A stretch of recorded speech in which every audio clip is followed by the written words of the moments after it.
Yo, what is going on guys? Welcome back to another GTA 5 video. So as I'm sure most of you guys are aware by now, GTA 5 was released 11 years ago and then re-released across 3 different generations of console. Of course, the original game was first released on the PS3 and Xbox 360. We then received another version for the Xbox One and PS4, and then of course, most recently, we received a version for the Xbox Series and PS5. And with us receiving so many different versions of GTA 5 over the years, and me personally playing the game actively over the last 11 years, I have clocked onto a bunch of different settings that you guys can customize to maximize your experience on GTA Online. Whether this is tinkering certain settings that can make your character run faster, or even help increase your aim accuracy in those PvP battles. So in today's video, I am going to be letting you guys know the best settings in GTA 5 Online in 2025.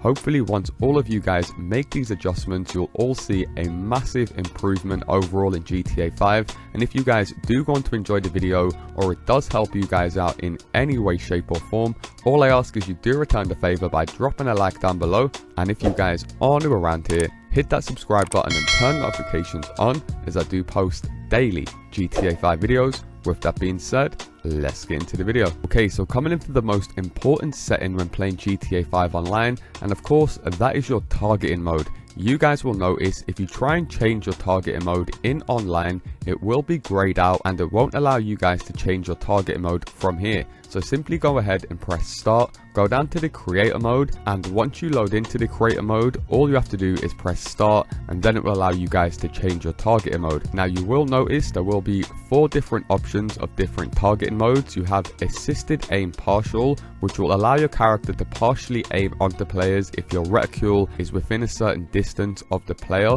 So if there is multiple targets in front of you that you're trying to kill, you will have to move your gun freely until it's in a certain distance of a player, and then it will go ahead and lock onto them. However, if you guys change it to the second targeting mode known as assisted aim full, this is basically an aimbot. It will automatically lock onto players instantly, making it by far the easiest targeting mode to be playing, especially in online, and if you guys aren't the biggest PvP players. As you guys can see on screen, by playing on assisted aim full, you can also quickly switch between targets by simply flicking your analog stick left or right. So unlike assisted aim partial, where it won't allow you to do this, like I said, you have to free aim until you get close to a target. By playing on assisted aim full, you guys, like I said, could instantly lock onto targets and increase your chances massively of winning every gun battle. Now the third setting will be known as free aim and is somewhat for the pro players on GTA 5 who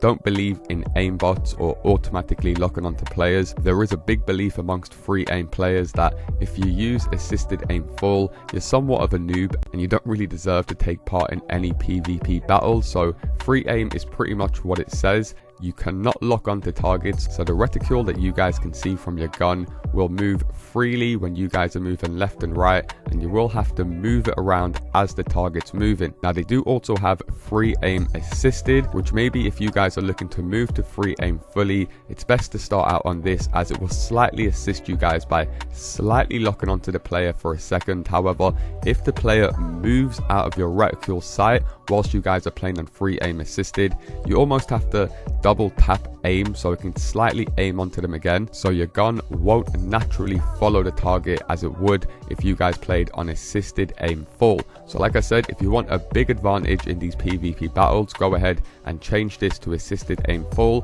or if you are looking to challenge yourself, go ahead and play on free aim, so you guys, like I said, can get used to actually moving your gun to try and shoot the target as he's moving. Now the second setting that all of you guys want to change to just massively save your thumb a lot of excess work that it doesn't need to do, and this is a newer setting that Rockstar Games only added in a few updates ago, and this is by changing your sprint mode. Of course, by moving around in PvP or running to a specific target in GTA Online can save you guys a bunch of time, or even save your life, like I said, in PvP battles. Now typically over the last 11 years, to sprint with your character, you would have had to tap X on the PlayStation or A on the Xbox repetitively so you guys can continually sprint. However, Rockstar Games have changed it now, so the sprint mode can be changed by you guys simply holding down the A or X. So make your way over to the settings. If you go down to controls, you will see there is a new option for the sprint mode known as hold to sprint. So rather than making your thumb ache if you're running around the map trying to dodge a bunch of RPGs and cars trying to run you over, you can just hold down X or A now and run around all of the map freely, which can make a massive difference. Now, the slight downfall to changing this setting is if you guys do have down hold to sprint and you just move your character slightly left or right, you will notice he will start to pick up the jogging motion, so you can't move left or right very slowly. However, like I said, this setting is for the players that do like to move around quickly and are trying to get jobs done in the quickest amount of time, whether this is fighting another player or trying to complete some free mode work. And speaking about sprinting, there is another trick that all of you guys should definitely know that could massively increase your sprint speed. And there is actually a few different methods to increase your speed. So the first one, and probably the most common one that has been the same since the Xbox 360 days, and that is by simply just going into first person. Naturally, straight away, if you guys don't play on first person, try and go ahead and do a little sprint on the street, and then try and do that same sprint in first person, and naturally you guys will notice a massive difference in the speed. Now, there is another trick that you guys can use that has been around for quite a while that can massively increase your sprint speed, and I will use the proximity mine to prove that this method does increase your speed to the point where you can run straight over the mine without blowing yourself up. All you want to do is pull out a weapon and shoot once, just so your character goes into combat mode. Once you've done that, you want to quickly spam down the button to hide your weapon and bring it back up. And whilst you're doing that, you want to be sprinting at the same time. So simply go ahead and run while spamming L1 or LB, and you will notice a massive increase in your character's speed to the point where, like I said, usually walking or running over a proximity mine would blow your character up, but doing this method, like I said, you could easily run past these mines without them taking any effect. Now, some more settings that you guys want to go ahead and change. The vibration, adaptive triggers, and invert look should all be off. The vibration tool might come in useful if you guys like collecting certain collectibles around the map. Maybe you haven't collected everything yet. Your control pad will often vibrate when you're near one of these special packages, but as far as when you guys are playing PvP, and could affect you guys a lot as the vibration can be quite heavy in a gun battle. Now, another important setting that you guys want to mess around with is the aiming and look around sensitivity. Any of you guys that have played Call of Duty over the years, you will already know how important the aim sensitivity can be. This is basically the time it takes you guys to move your gun left or right. So by having this bar all the way down, your character is going to be extremely sluggish and slow, so it's very easy for you to die or get caught off guard if there's multiple targets shooting you from different angles. So what I would say is slightly increase this if you're used to playing on a lower sensitivity, just so you can get used to aiming at players quicker, and then slowly gradually move it to the point where your bars are all maxed out as far as aiming and the look around sensitivity, just so you guys can become a full beast in GTA 5 Online when it comes to gun battles, flipping, moving and dodging left, right and center extremely quickly. Now, another vital setting that you guys want to make sure you've got switched on is the option to allow movement when zoomed. By having this on, it's going to allow you guys to move your character around whilst zoomed in on a sniper rifle, which is vital if you guys are having a 1v1 sniper battle with someone, because if you can't move around whilst you're zoomed in,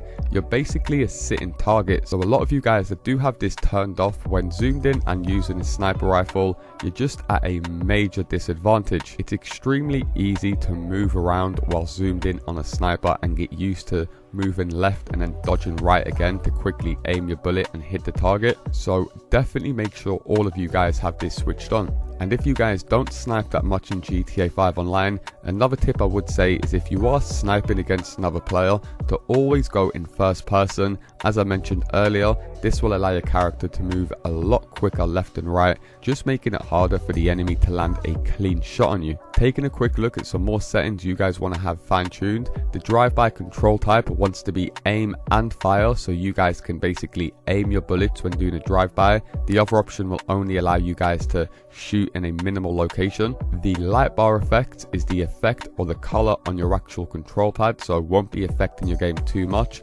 However, moving into some more important settings and the camera settings. Firstly, you've got the vehicle camera high. You can either have this on low or high. By having it on low, you guys can see more of the effects on the vehicle itself. However, by having it on high, you will have a bigger advantage when it comes to free mode and just staying alive in online, as you do get more of a view around the car. So by having your vehicle camera height at high, you will be able to see more. Therefore, I would suggest changing this to high. And talking about getting a better view, another setting you guys can change to increase this even more is the first person on foot field view.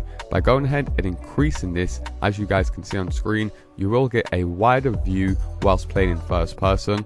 I would also suggest turning off the first person ragdoll, the combat roll and the head bobbing, as this is all useless. You can't actually physically see these things when you're playing in first person, so by having them on, you're not going to be gaining any advantage at all. And if you aren't aware, by turning off the head bobbling, you will notice your camera movement will be a lot more steady, so you won't get all that shaking movement with your head moving back and forth. However, you do want to make sure you put the first person, third person cover on, as well as the first person vehicle auto center. As we mentioned earlier, you guys just want to get the best possible view whilst in cover or driving a vehicle. And finally, another setting you guys might be interested in as far as the cameras is the first person vehicle hood. By switching this on, it's going to give you guys the classic Xbox 360 and PS3 view that you guys can see on screen, which will basically plant the camera on the hood of the vehicle. It can be quite an awesome effect while driving aircrafts around the map, so you do get an awesome view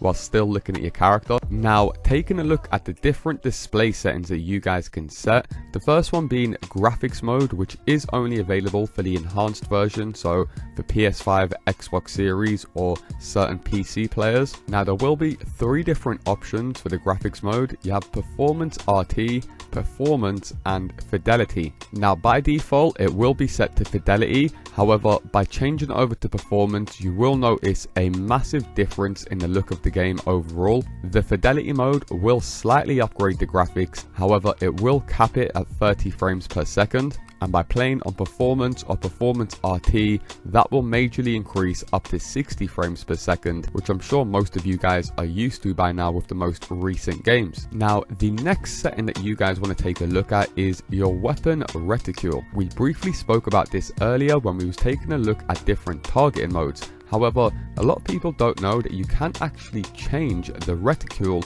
that you guys are given by default. So a lot of you guys will have this simple one by default, which as you guys can see on screen is just a small little white dot in the center of the screen. So if you make your way down to display and go down to weapon target, you can change this to complex, which you definitely want to go ahead and do, as it's going to show you guys the weapon recoil or spread that you guys will receive in the damage area every time you guys shoot the gun. As I'm sure you guys are all aware, when you shoot a weapon in GTA 5, you're not just hitting the reticule, but you're going to be hitting the areas all around the reticule. Now, it's going to be difficult for you guys to tell exactly what radius you guys are hitting. However, by playing on complex, as you guys can see on screen, you can clearly see the exact area that your weapon's going to be dishing out the damage, making this by far the best option to have as a weapon target. And of course, it is worth mentioning, the reticule, if you're playing on complex, will change with each different weapon type. So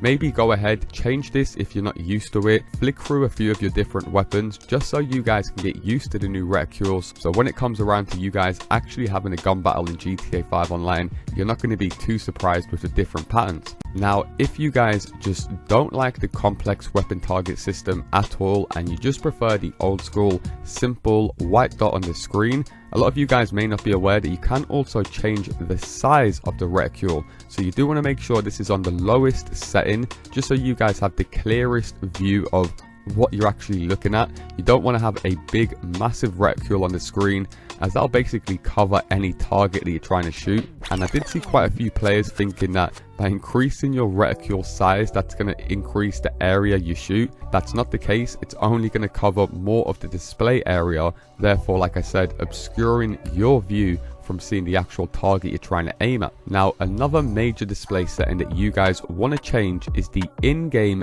depth of field effects. This will be on by default, and to give you guys a clear example of what this does, it basically highlights the area that you guys are aiming at. So it's going to blur out the rest of the vision around the area. So for a clear example, as you guys can see on screen, I'm aiming at this pole and it basically blurs out everything around it, including the big poster in the background, which usually would be very clear to see. Now, why this can be a major disadvantage is if you guys are blurring out all of your surround area and you're only focusing on one area, you're not going to be aware of what's around you, or if you have to aim onto something else. So whilst it might help you guys initially focus in on the target or the player you guys are trying to kill, like I said, you might not see something coming straight towards you in the sense of an RPG, someone flying an oppressor MK2 around your head. So personally, I would go ahead and definitely turn this setting off. And as you guys can see, when I turn this off, the difference of the clarity and the vision that I've got in front of me when aiming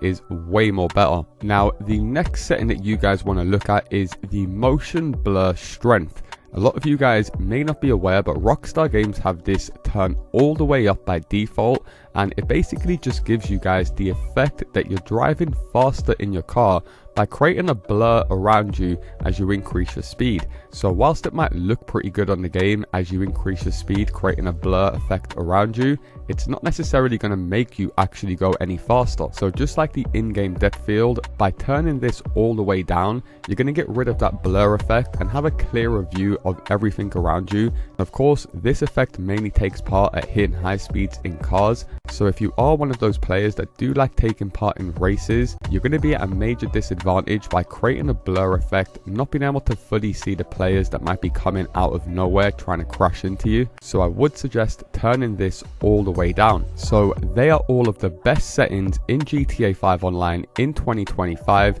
and do be sure to leave a comment down below. Let me know if I left anything out of this video. Is there any other settings that you guys have come across that can improve the game majorly? However, that is going to do it for me, guys. If you are still watching to this point, you probably have enjoyed the video, so all I ask is you do return the favor by dropping a like down below. And if you guys are new around here, hit that subscribe button and turn notifications on, as I do post daily GTA 5 videos. Thanks a lot for watching, and I'll see you in my next video. Peace!